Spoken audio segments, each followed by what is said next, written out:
حملة شرسة تلاحق الكوميدي جمال الدبوس بعد ظهوره بقميص مزدوج الجنسية.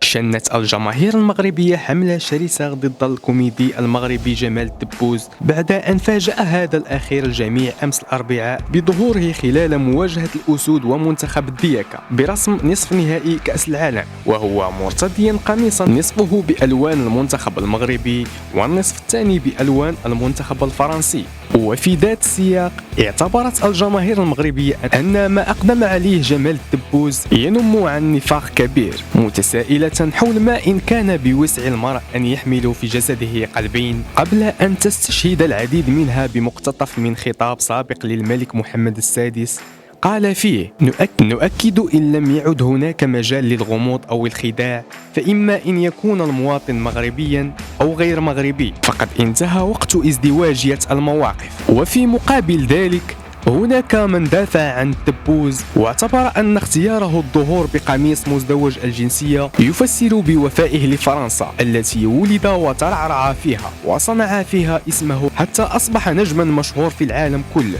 لكن مع ذلك فالرأي السائد عبر مواقع التواصل الاجتماعي هو الكوميدي المغربي أخطأ كثيرا في حق وطنه الأم، وحاول اللعب على حلبين حتى لا يخسر فئات عريضة من محبيه في كل من المغرب وفرنسا، وهو الأمر الذي أغضب الكثير من مواطنيه المغاربة.